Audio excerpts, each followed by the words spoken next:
नमस्कार मित्रांनो, कोणतीही परीक्षा असो, ज्याच्या दृष्टिकोनातून सर्वात महत्त्वाचा असलेला टॉपिक आहे अर्थसंकल्प आणि आर्थिक पाहणी.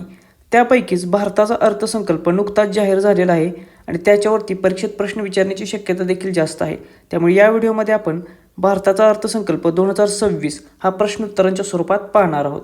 तर याच्यामध्ये सर्वात जास्त महत्त्वाचं काय असतं, तर ज्या काही नवीन घोषणा भारत सरकारने केलेल्या आहेत, म्हणजे नवीन प्रकल्प असतील, नवीन इन्स्टिट्यूशनच्या स्थापना असतील, त्याच्यावरती परीक्षेत प्रश्न विचारले जातात. त्याचबरोबर ज्या काही नवीन योजना भारत सरकार सुरू करणार आहे त्याच्यावरती देखील प्रश्न विचारले जातात. आणि सर्वात महत्त्वाची गोष्ट म्हणजे काही महत्त्वाचे आकडेवारी आहे ज्याच्यावरती आहे अशा स्वरूपात परीक्षेमध्ये प्रश्न विचारले जातात. तर या तिन्ही गोष्टी यामध्ये आपण पाहणार आहोत. त्यामुळे अतिशय महत्त्वाचे लेक्चर आहे परीक्षेच्या दृष्टिकोनातून. त्यामुळे अतिशय लक्षपूर्वक आणि काळजीपूर्वक बघा. चला तर मग सुरू करूया. प्रश्न क्रमांक पहिला, फायनान्शियल इयर 2026-27 अंदाजपत्रीय साठी राजकोषीय तूट म्हणजेच फिस्कल डेफिसिट GDPच्या किती टक्के असल्याची अंदाज आहे. तर ही जी बजेटरी इस्टिमेट्स असतात अर्थसंकल्पामध्ये त्याच्यावरती प्रश्न विचारले जातात. आणि राजकोषीय तूट ही सर्वात महत्त्वाची तूट आहे की ज्याच्यावरती फिक्स स्वरूपाचा प्रश्न विचारला जातो. तर यावेळी 2026-27साठी राजकोषीय तूट सांगितलेले आहे GDPच्या 4.3% एवढी. त्यामुळे पर्याय क्रमांक 2 हे याचे योग्य उत्तर असेल. त्याच्यानंतर प्रश्न क्रमांक दुसरा, फायनान्शियल इयर 2026-27 अंदाजपत्रीयसाठी प्राथमिक तूट म्हणजेच प्रायमरी डेफिसिट GDPच्या किती टक्के असल्याचा अंदाज आहे. तर ही देखील आणखीन एक महत्त्वाची तूट आहे, प्राथमिक तूट. याच्यावरती देखील प्रश्न विचारला जातो. तर ही जी प्राथमिक तूट आहे ती सांगितलेली आहे 0.7% ऑफ GDP. त्यामुळे पर्याय क्रमांक 3 हे याचे योग्य उत्तर असेल. त्याच्यानंतर प्रश्न क्रमांक 3, 2026-27 अंदाजपत्रीयसाठी महसूल तूट रेव्हेन्यू डेफिसिट GDPच्या किती टक्के असल्याचा अंदाज आहे. तर ही देखील एक महत्त्वाची तूट आहे, महसूल तूट. आणि ही महसूल तूट GDPच्या 1.5% असल्याची सांगितलेली आहे. त्यामुळे पर्याय क्रमांक 3 हे याचे योग्य उत्तर असेल.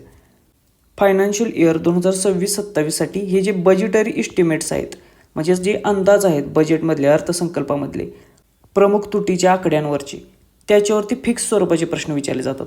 आणि हे जे 4 आकडे आहेत ते पाठच असले पाहिजेत.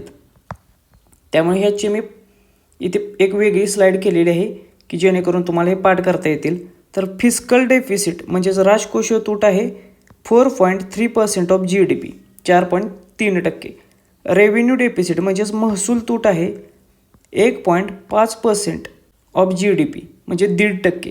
आणि प्रायमरी डेफिसिट म्हणजे प्राथमिक तूट आहे 0.7% ऑफ GDP. आणि त्याच्यानंतर इफेक्टिव्ह रेव्हेन्यू डेफिसिट आहे 0.3% ऑफ GDP. तर या पहिल्या 3 तर अतिशय महत्त्वाच्या आहेत. या कोणत्याही परिस्थितीत तुमच्या पाठ असल्या पाहिजेत. प्रश्न क्रमांक 4, सरकारच्या प्राप्तीमध्ये रिसिप्ट्समध्ये सर्वाधिक वाटा हा कोणत्या स्रोताचा असतो. म्हणजे सरकार जो पैसा उभा करतं त्याच्यामध्ये सर्वाधिक वाटा कशाचा आहे असा प्रश्न विचारलेला आहे. त्यामुळे हा देखील प्रश्न परीक्षेच्या दृष्टिकोनातून खूप महत्त्वाचा आहे. तर याच्यामध्ये सर्वाधिक वाटा असतो कर्जे आणि दायित्व म्हणजेच बॉरोविंग्स आणि लायबिलिटीजचा. त्यामुळे पर्याय क्रमांक 4 हे याचे योग्य उत्तर असेल. मग हा वाटा किती आहे, तर एकूण प्राप्तीपैकी जवळपास 24% वाटा हा कर्जे आणि दायित्वाचा आहे. त्यामुळे हा आकडा देखील लक्षात ठेवा, याच्यावरती प्रश्न विचारला जाईल. त्याचबरोबर तुम्हाला हे देखील माहिती असलं पाहिजे की एकूण प्राप्तीमध्ये आयकराचा वाटा किती आहे. तर इन्कम टॅक्सच्या माध्यमातून 21% एवढी प्राप्ती होत असते. त्यामुळे हे आकडेवारी लक्षात ठेवा. आणि सर्वात महत्त्वाचे म्हणजे परीक्षेत असा प्रश्न विचारलेला आहे यापूर्वी देखील की GST आणि इतर कराच्या माध्यमातून सरकारला किती प्राप्ती होते. तर याच्या माध्यमातून यावर्षी 15% एवढी प्राप्ती यांनी अर्थसंकल्पामध्ये सांगितलेली आहे. त्यामुळे तिन्ही देखील आकडे लक्षात ठेवा, हे परीक्षेच्या दृष्टिकोनातून महत्त्वाचे आहेत. त्याच्यानंतर प्रश्न क्रमांक 5, राज्यांना दिल्या जाणाऱ्या कर वाट्याचा म्हणजेच स्टेट शेअर ऑफ टॅक्सेस अंदाजे किती टक्के हिस्सा असतो. तर केंद्र सरकारमार्फत राज्यांना दिल्या जाणाऱ्या कर वाट्याचा हिस्सा यावेळी सांगितलेला आहे 22% एवढा. त्यामुळे पर्याय क्रमांक 3 हे याचे योग्य उत्तर असेल. हा करांचा वाटा देखील लक्षात ठेवा, याच्यावरती देखील प्रश्न येऊ शकतो. त्याच्यानंतर हा जो 11% आहे तो काय आहे, तर हा आहे डिफेन्सचा खर्च किंवा डिफेन्सला दिला जाणारा वाटा. त्यामुळे हा 11% देखील लक्षात ठेवा. त्याच्यानंतर प्रश्न क्रमांक 6, खालीलपैकी कोणत्या क्षेत्राला सर्वाधिक अर्थसंकल्पीय वाटप मिळते. तर हा देखील प्रश्न खूप महत्त्वाचा आहे की जे सर्वाधिक अर्थसंकल्पीय वाटप मिळालेले क्षेत्र कोणते आहे. तर गव्हर्नमेंटच्या माहितीनुसार किंवा त्यांनी जाहीर केलेल्या चार्टनुसार वाहतूक किंवा ट्रान्सपोर्ट हे जे क्षेत्र आहे याला सर्वाधिक अर्थसंकल्पीय वाटप मिळालेले आहे. त्यामुळे पर्याय क्रमांक 2 हे याचे योग्य उत्तर आहे. काही ठिकाणी डिफेन्स हे सुद्धा याचे उत्तर दिलेले आहे. मात्र गव्हर्नमेंटने जो काही चार्ट दिलेला आहे याच्यामध्ये पहिल्या क्रमांकावर आहे ट्रान्सपोर्ट आणि त्याच्यानंतर मात्र डिफेन्स सेक्टरचा क्रम लागतो. त्यामुळे गव्हर्नमेंटच्या अधिकृत माहितीनुसार ट्रान्सपोर्ट हे याचे योग्य उत्तर असेल. त्याच्यानंतरचा प्रश्न आहे प्रश्न क्रमांक 7, केंद्रीय अर्थसंकल्प 2026-27 मध्ये खालीलपैकी कोणत्या मंत्रालयाला सर्वाधिक निधीचे वाटप मिळते. आता मागाशी आपण सेक्टर वाईज बघितलं, आता आपण मंत्रालय वाईज बघणार आहोत की कोणत्या मंत्रालयाला सर्वाधिक निधी मिळालेला आहे. तर 2026-27च्या अर्थसंकल्पानुसार सर्वाधिक निधी मिळालेले मंत्रालय आहे संरक्षण मंत्रालय हे. त्यामुळे पर्याय क्रमांक 3 हे याचे योग्य उत्तर असेल. टेक्निकली जर पाहिलं तर वित्त मंत्रालयाला सर्वाधिक निधी मिळालेला आहे, मात्र त्याच्यातून व्याज देयक खूप जास्त प्रमाणात असतात. त्यामुळे गव्हर्नमेंटच्या अधिकृत स्रोतानुसार संरक्षण मंत्रालय हे याचे योग्य उत्तर असेल. प्रश्न क्रमांक 8, अर्थसंकल्पीय अंदाज बजेटरी इस्टिमेट्स 2026-27 नुसार भारत सरकारचा कर्ज ते GDP गुणोत्तर डेट टू GDP रेशो किती आहे.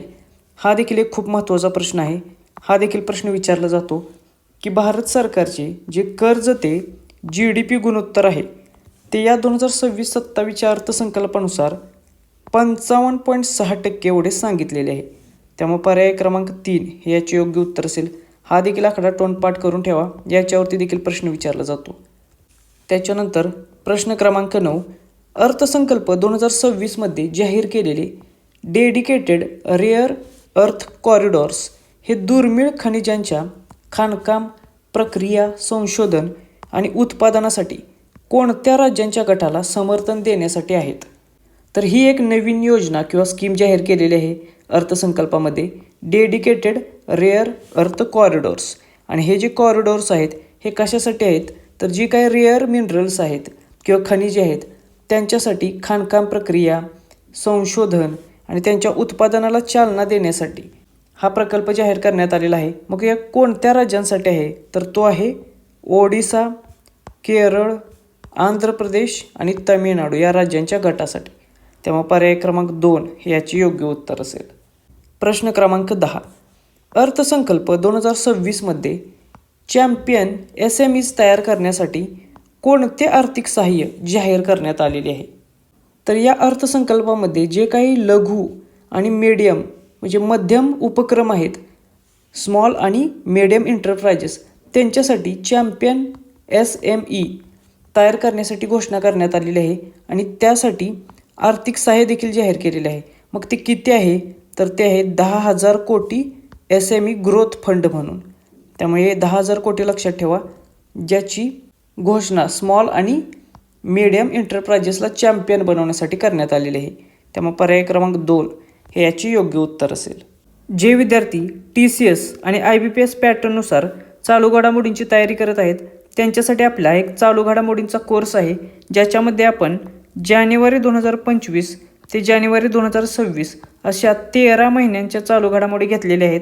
या चालू घडामोडी वन लायनर स्वरूपात असतील, म्हणजेच एका बाजूला यामध्ये आपण प्रश्न दिलेला आहे आणि दुसऱ्या बाजूला त्याची उत्तर दिलेले असेल आणि ह्या सर्व चालू घडामोडी ह्या टॉपिक वाईज घेतल्या जातील. त्यामुळे परीक्षेच्या दृष्टिकोनातून जे काही महत्त्वाचे टॉपिक आहेत त्याची तुम्ही तयारी व्यवस्थितरित्या करू शकता. हा कोर्स कसा जॉईन करायचा, तर यासाठी तुम्हाला स्पर्धा परीक्षा मित्र हे आपले ॲप डाउनलोड करावे लागेल. हे ॲप डाउनलोड केल्यानंतर याच्यामध्ये तुम्हाला हा कोर्स मिळून जाईल. प्रश्न क्रमांक 11, अर्थसंकल्प 2026 मध्ये जाहीर करण्यात आलेला नवीन डेडिकेटेड फ्राईट कॉरिडॉर कोणत्या 2 ठिकाणांना जोडणार आहे.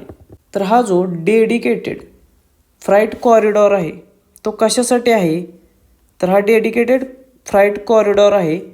जे काही कार्गो ट्रान्सपोर्ट्स आहेत त्या कार्गो ट्रान्सपोर्ट आणि लॉजिस्टिक्स जे आहेत त्यांना क्षमता प्रदान करण्यासाठी किंवा त्यांची इफिशियन्सी वाढवण्यासाठी हा डेडिकेटेड फ्राईट कॉरिडॉर तयार करण्यात येणार आहे. आणि याच्या अंतर्गत ती कोणती 2 ठिकाणी जोडली जाणार आहेत, तर ते आहेत डांकुनी जे पूर्व भारतातील आहे आणि सुरत जे आहे पश्चिम भारतातील. म्हणजे पूर्व ते पश्चिम असा हा कॉरिडॉर असणार आहे. त्यामुळे पर्याय क्रमांक 3 हे याचे योग्य उत्तर असेल. त्याच्यानंतर प्रश्न क्रमांक 12, अर्थसंकल्प 2026-27 नुसार पुढील 5 वर्षात किती नवीन राष्ट्रीय जलमार्ग नॅशनल वॉटरवेज कार्यान्वित करण्याची योजना आहे. तर या अर्थसंकल्पानुसार पुढच्या 5 वर्षामध्ये साधारणतः 20 एवढे नॅशनल वॉटरवेज नवीन राष्ट्रीय जलमार्ग कार्यान्वित करण्याची योजना आहे. त्यामुळे पर्याय क्रमांक 3 हे याचे योग्य उत्तर आहे. प्रश्न क्रमांक 13, अर्थसंकल्प 2026-27 अंतर्गत चॅलेंज बेस्ड क्लस्टर मॉडेलद्वारे किती डेडिकेटेड केमिकल पार्क्सला समर्थन दिले जाणार आहे.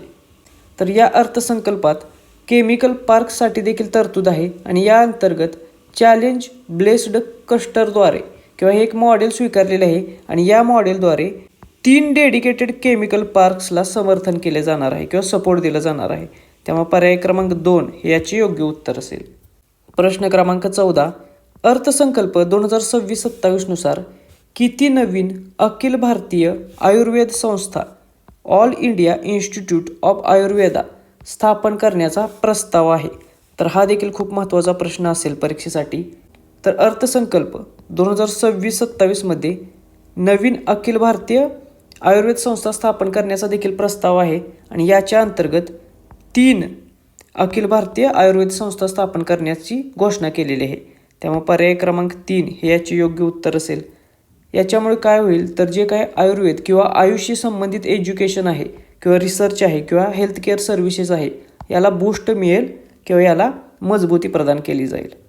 त्याच्यानंतर प्रश्न क्रमांक 15, अर्थसंकल्प 2026 मध्ये जाहीर करण्यात आलेल्या खेलो इंडिया मिशन याचा मुख्य उद्देश काय आहे. तर परीक्षेत तुम्हाला अशा प्रकारे योजना आणि त्याचा मुख्य उद्देश याच्यावरती खूप सारे प्रश्न विचारले जातात. त्या दृष्टिकोनातून हा देखील प्रश्न येथे महत्त्वाचा आहे. तर या अर्थसंकल्पात खेलो इंडिया मिशन देखील जाहीर करण्यात आलेले आहे आणि याचा मुख्य उद्देश सांगितलेला आहे की पुढील दशकात म्हणजे पुढच्या 10 वर्षामध्ये क्रीडा क्षेत्रामध्ये परिवर्तन घडवणे या उद्देशाने ही खेलो इंडिया मिशन राबवले जाणार आहे. त्यामुळे पर्याय क्रमांक 2 हे याचे योग्य उत्तर असेल. म्हणजेच काय, तर भारताच्या क्रीडा क्षेत्रात आमूलाग्र बदल घडवण्यासाठी किंवा परिवर्तन घडवण्यासाठी हे खेलो इंडिया मिशन राबवले जाईल. प्रश्न क्रमांक 16, अर्थसंकल्पीय अंदाज 2026-27 नुसार राज्ये आणि केंद्रशासित प्रदेशांना हस्तांतरणाची एकूण अंदाजित रक्कम किती आहे. तर या अर्थसंकल्पानुसार 26.2 लाख कोटी एवढी रक्कम ही केंद्र सरकारद्वारे राज्ये आणि केंद्रशासित प्रदेशांना हस्तांतरित केली जाईल. त्यामुळे याचे उत्तर असेल पर्याय क्रमांक 3 हे. प्रश्न क्रमांक 17, केंद्रीय अर्थसंकल्प 2026-27चा एकूण खर्च टोटल आउटले किती आहे. हा देखील प्रश्न विचारला जातो की अर्थसंकल्पाचा एकूण खर्च टोटल आउटले किती आहे. तर यावेळी 2026-27च्या केंद्रीय अर्थसंकल्पाचा टोटल आउटले आहे 53,47,315 लाख कोटी एवढा. त्यामुळे पर्याय क्रमांक 2 हे याचे योग्य उत्तर असेल.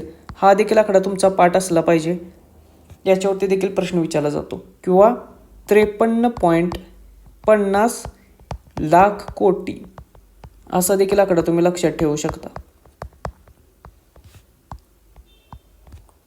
प्रश्न क्रमांक 18, केंद्रीय अर्थसंकल्प 2026 मध्ये वापरण्यात आलेला शी मार्ट हा शब्द कशाशी संबंधित आहे.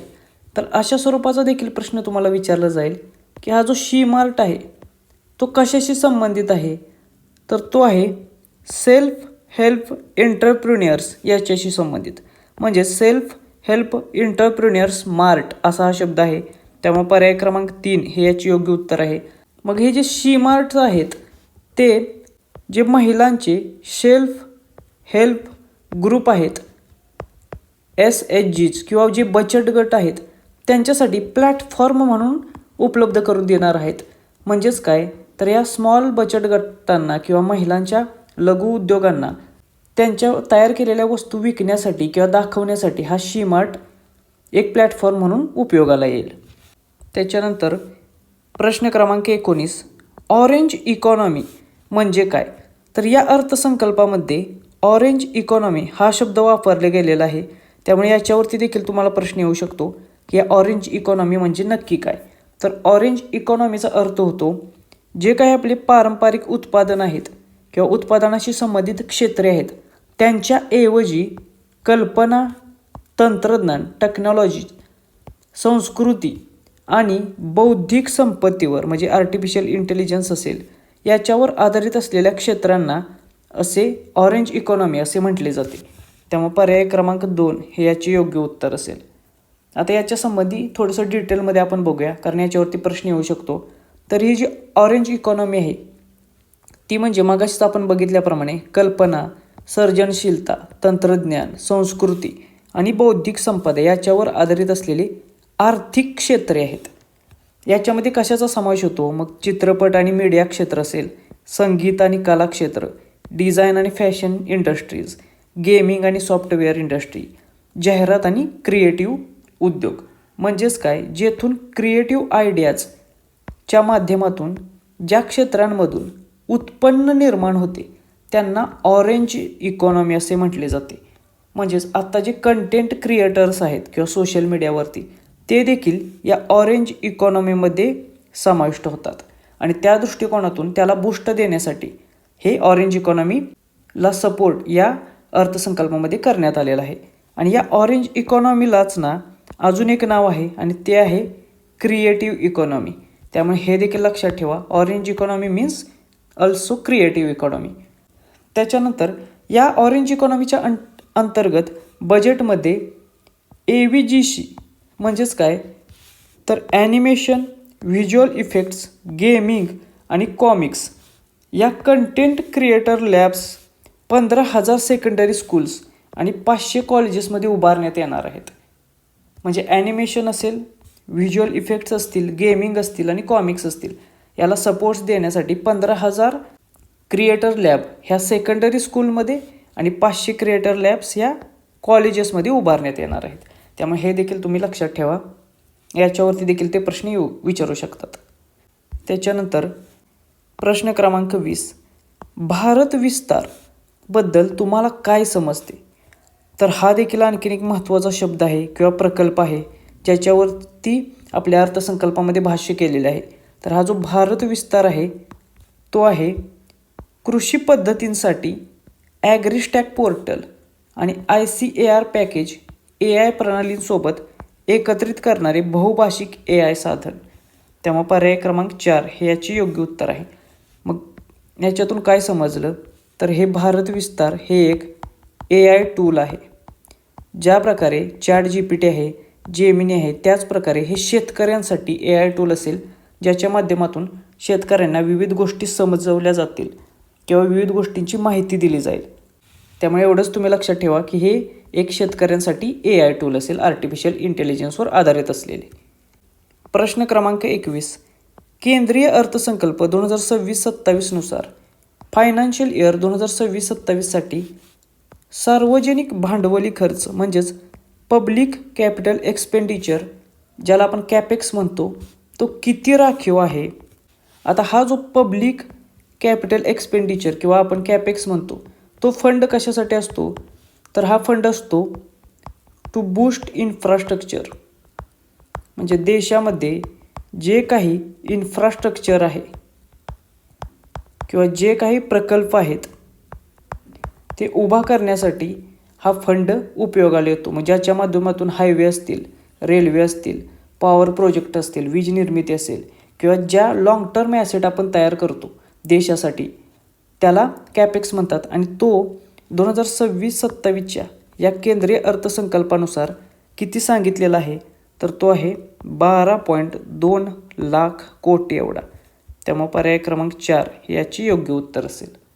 त्याच्यानंतर प्रश्न क्रमांक 22, अर्थसंकल्प 2026-27 फ्युचर ट्रेडवर्स सिक्युरिटीज ट्रान्झॅक्शन टॅक्स STTमध्ये कोणता बदल करण्यात आलेला आहे? तर शेअर मार्केटचे जे काही फ्युचर ट्रेड्स असतात त्याच्यावरती सिक्युरिटी ट्रान्झॅक्शन टॅक्स म्हणजेच STT असतो आणि जो पूर्वी 0.02% एवढा होता तो आता 0.05% वर वाढवलेला आहे. त्यामुळे पर्याय क्रमांक 2 हे याचे योग्य उत्तर असेल. प्रश्न क्रमांक 23 अर्थसंकल्प 2026मध्ये जाहीर केलेल्या कोस्टल कार्गो प्रमोशन स्कीमचा उद्देश इनलँड वॉटरवे आणि कोस्टल शिपिंगद्वारे कार्गो वाहतुकीचा हिस्सा सुमारे 6% वरून 2047 पर्यंत किती टक्क्यांपर्यंत वाढवणे हा आहे. तर 2026च्या अर्थसंकल्पामध्ये ही एक नवीन योजना जाहीर केलेली आहे, कोस्टल कार्गो प्रमोशन स्कीम. आणि याचा उद्देश काय असा देखील पेपरमध्ये प्रश्न येऊ शकतो. तर याचा उद्देश आहे जे काही इनलँड वॉटरवेज आहे आणि कोस्टल शिपिंग आहे त्याच्याद्वारे कार्गो वाहतुकीचा हिस्सा हा 2047 सालापर्यंत 6% 12% वाढवणे. त्यामुळे पर्याय क्रमांक 3 हे याचे योग्य उत्तर असेल.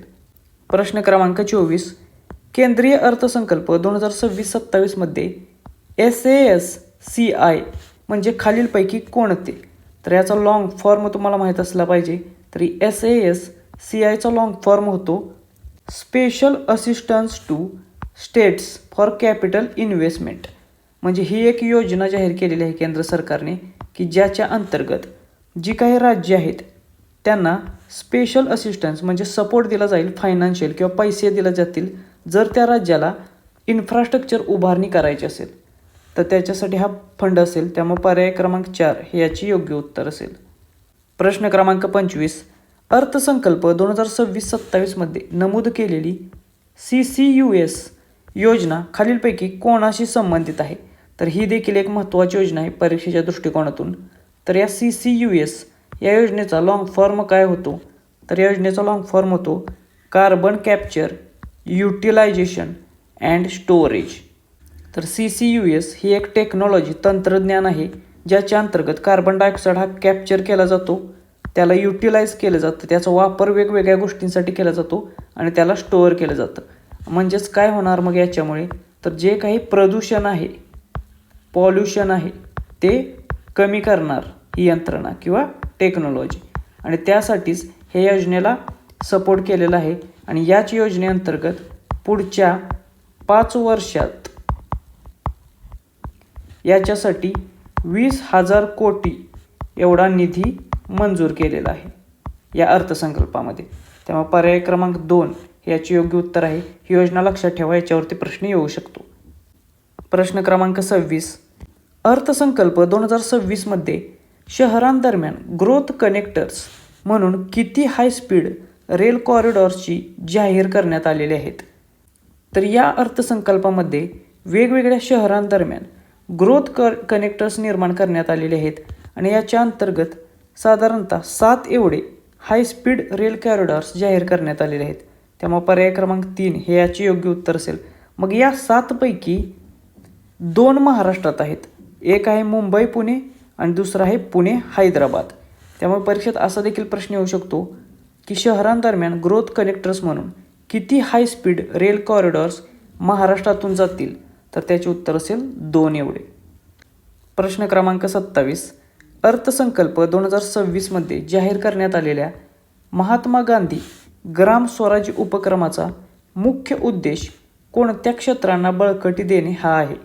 तर ही एक आणखीन एक महत्त्वाचा उपक्रम आहे ज्याच्यावरती प्रश्न येऊ शकतो. महात्मा गांधी ग्राम स्वराज्य उपक्रम आणि याचा उद्देश आहे खादी उद्योग, हातमाग उद्योग आणि हस्तकला उद्योग या क्षेत्रांना बळकटी देणे किंवा सपोर्ट करणे. त्यामुळे पर्याय क्रमांक 2 हे याचे योग्य उत्तर असेल. प्रश्न क्रमांक 28 अर्थसंकल्प 2026-27मध्ये जाहीर करण्यात आलेल्या बायोफार्मा शक्ती या उपक्रमासाठी एकूण किती निधी किंवा आउटले जाहीर करण्यात आलेला आहे? तर हा एक महत्त्वाचा उपक्रम आहे बायोफार्मा शक्ती म्हणून. हा उपक्रम कशासाठी असेल? तर हा उपक्रम भारताला बायोफार्माच्या क्षेत्रातील मॅन्युफॅक्चरिंग हब म्हणून निर्माण करण्यासाठी असेल आणि याच्यासाठी इन्व्हेस्टमेंट असेल ती 10,000 कोटी रुपयांची किंवा एवढा निधी किंवा एवढा टोटल आउटले जाहीर केलेला आहे. त्यामुळे पर्याय क्रमांक 3 हे याचे योग्य उत्तर असेल. प्रश्न क्रमांक 29. अर्थसंकल्पात कोणत्या पिकांच्या उत्पादनावर विशेष भर देण्यात आला आहे? तर केंद्रीय अर्थसंकल्प 2026मध्ये काही पिकांच्या उत्पादनावर विशेष भर देण्यात आलेला आहे. तर ती पिके कोणती आहेत? तर ती आहेत चंदन, काजू आणि कोकोआ. त्यामुळे पर्याय क्रमांक 3 हे याचे योग्य उत्तर असेल. विशेषतः ही जी पिके आहेत ती कोस्टल एरिया जो आहे आपला समुद्रकिनारीचा एरिया, कोस्टल रिजन्स, त्या रिजन्समध्ये जे शेतकरी आहेत त्या शेतकऱ्यांचे उत्पादन वाढवण्यासाठी त्याचबरोबर या उत्पादनांना ग्लोबली रिकग्नाइज करण्यासाठी किंवा ब्रँडिंग करण्यासाठी यांच्यावर विशेष भर दिला जाईल. प्रश्न क्रमांक 30. अर्थसंकल्प 2026मध्ये उल्लेख केलेली PM सेतू ही योजना मुख्यतः कोणत्या क्षेत्राशी संबंधित आहे? तर ही आणखीन एक महत्त्वाची योजना आहे ज्याच्यावरती प्रश्न येऊ शकतो. तर PM सेतू याच्या नावाप्रमाणेच ही योजना आहे पूल इन्फ्रास्ट्रक्चरच्या संबंधित. म्हणजेच याच्यामध्ये पर्यटन क्षेत्राचा विकास करणे त्याचबरोबर ब्रिज बांधणी करून त्याच्या माध्यमातून पायाभूत सुविधांचा विकास करणे आणि त्याच्या माध्यमातून संपर्कता वाढवणे यासाठी ही योजना कार्यान्वित करण्यात येणार आहे. त्यामुळे पर्याय क्रमांक 2 हे याचे योग्य उत्तर असेल. याच्यावरती देखील परीक्षेत प्रश्न येऊ शकतो त्यामुळे हे लक्षात ठेवा, महत्त्वाचे आहे. त्याच्यानंतर प्रश्न क्रमांक 31. अर्थसंकल्प 2026-27 नुसार national council for hotel management and catering टेक्नॉलॉजीचे अपग्रेड करून कोणत्या संस्थेत रूपांतर करण्यात येणार आहे? म्हणजेच काय, तर ही पूर्वीची national council for hotel management आणि केटरिंग टेक्नॉलॉजी ही जी संस्था आहे या संस्थेचे रूपांतरण नवीन एका संस्थेत करण्यात येणार आहे आणि त्या संस्थेचे नाव असेल नॅशनल इन्स्टिट्यूट ऑफ हॉस्पिटॅलिटी. त्यामुळे पर्याय क्रमांक 2 हे याचे योग्य उत्तर आहे. म्हणजेच ही नवीन संस्था उभारण्याची घोषणा या अर्थसंकल्पात करण्यात आलेली आहे. प्रश्न क्रमांक 32. अर्थसंकल्प 2026-27मध्ये उल्लेख केलेली इंटरनॅशनल बिग कॅट अलायन्स ही प्रामुख्याने कशासाठी आहे?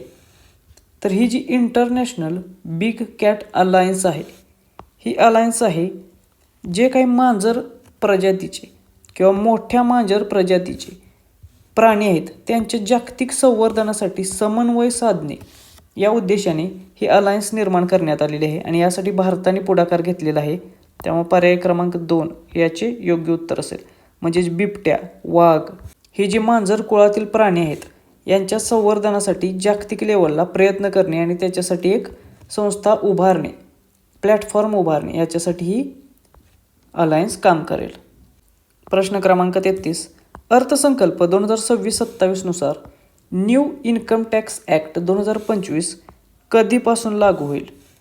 तर या केंद्रीय अर्थसंकल्पामध्ये नवीन इन्कम टॅक्स ॲक्ट 2025 हा कधीपासून लागू होईल ते देखील सांगितलेलं आहे. तर न्यू इन्कम टॅक्स ॲक्ट 2025 हा 1 एप्रिल 2026 पासून लागू होईल असं सांगितलेलं आहे. त्यामुळे हे लक्षात ठेवा की नवीन इन्कम टॅक्स बिल किंवा ॲक्ट आहे 2025 तो कधी लागू होईल? तर तो होईल 1 एप्रिल 2026 पासून. त्यामुळे पर्याय क्रमांक 3 हे याचे योग्य उत्तर असेल. त्यानंतर प्रश्न क्रमांक 24.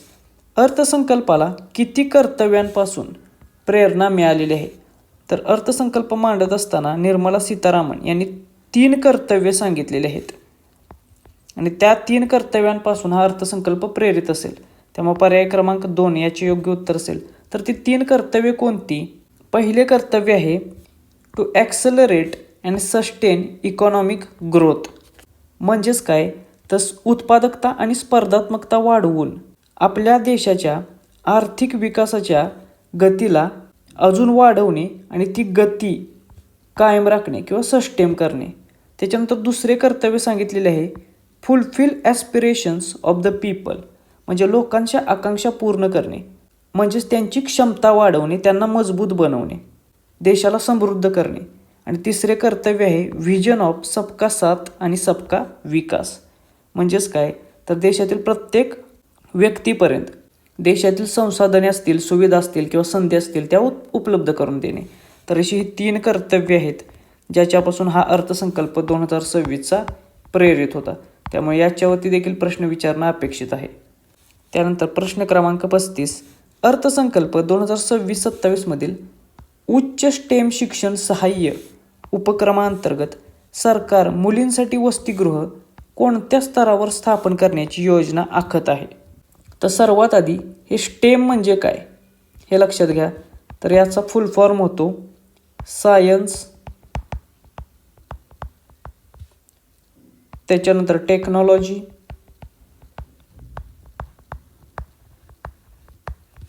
त्याच्यानंतर इंजिनिअरिंग,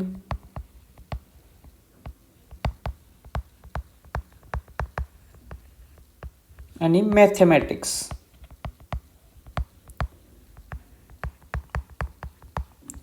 तर याचा अर्थ होतो स्टेम एज्युकेशन.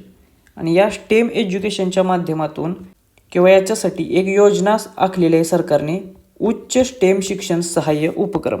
आणि याच्या अंतर्गत केंद्रीय सरकार हे प्रत्येक जिल्ह्यामध्ये एक मुलींसाठी वसतिगृह उभारण्याची योजना आखत आहे.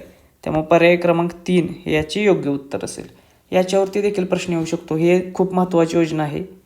प्रश्न क्रमांक 36, केंद्रीय अर्थसंकल्प 2026-27च्या दस्तऐवजानुसार बहुआयामी दारिद्र्यातून किती लोकांना बाहेर काढण्यात आलेले आहे? तर जो केंद्रीय अर्थसंकल्प 2026चा मांडला त्याच्यानुसार बहुआयामी दारिद्र्य म्हणजेच मल्टी डायमेन्शनल पॉवर्टीमधून साधारणतः 25 कोटी लोकसंख्येला बाहेर काढण्यात आल्याचे सांगण्यात आलेले आहे. त्यामुळे पर्याय क्रमांक 3 हे याचे योग्य उत्तर असेल.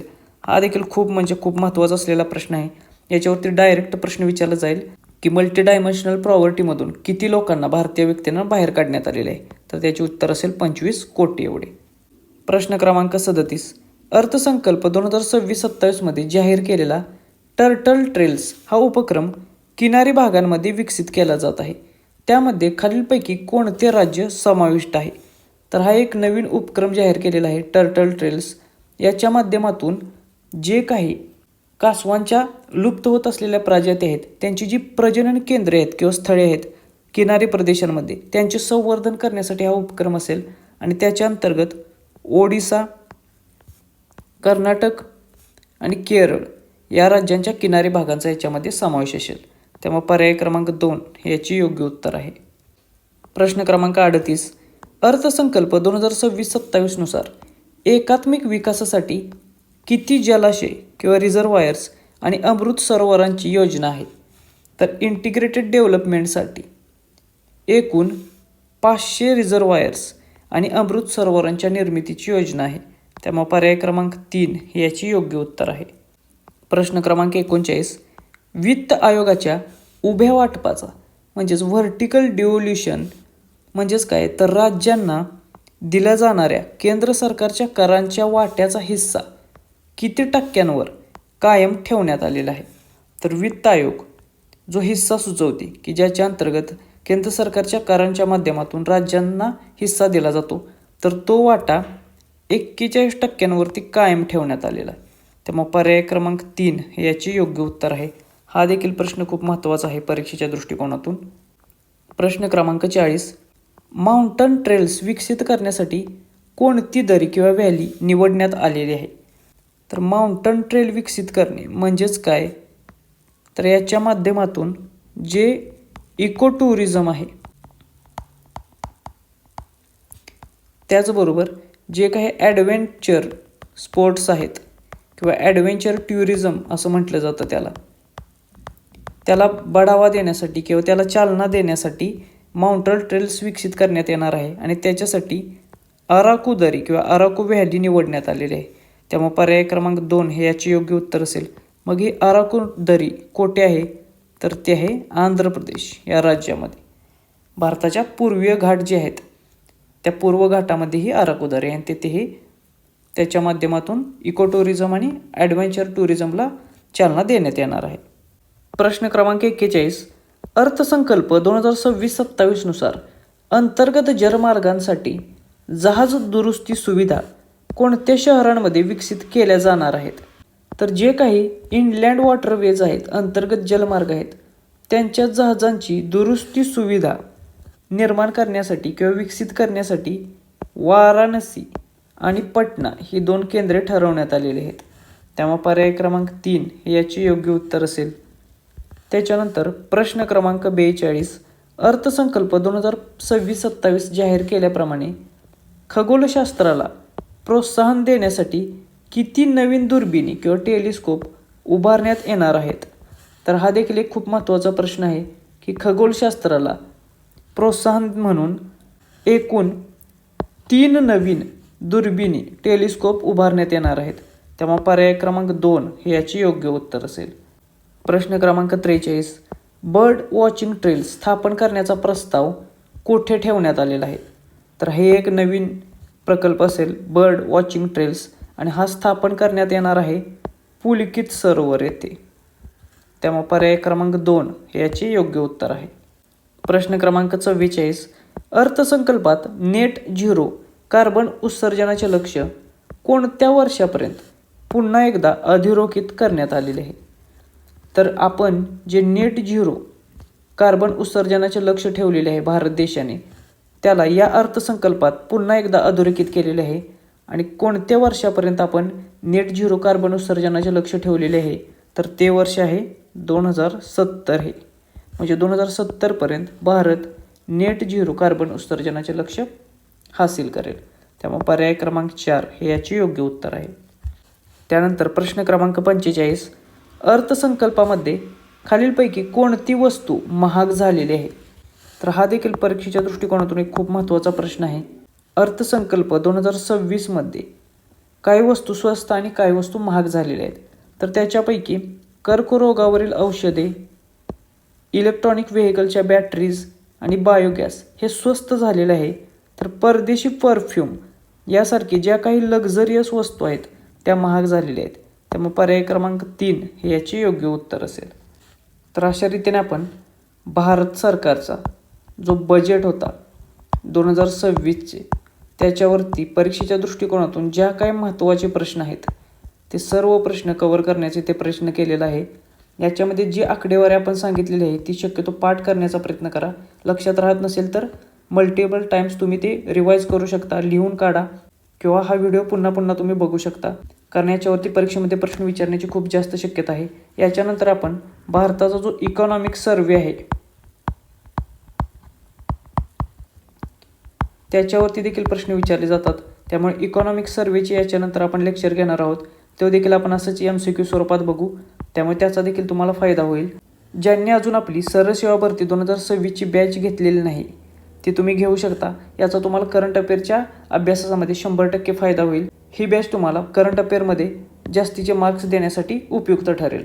त्याचबरोबर बजेटच्या संदर्भात अजून काही माहिती किंवा डिटेल इन्फॉर्मेशन आहे ती मी आपल्या टेलिग्राम चॅनलला शेअर करतो.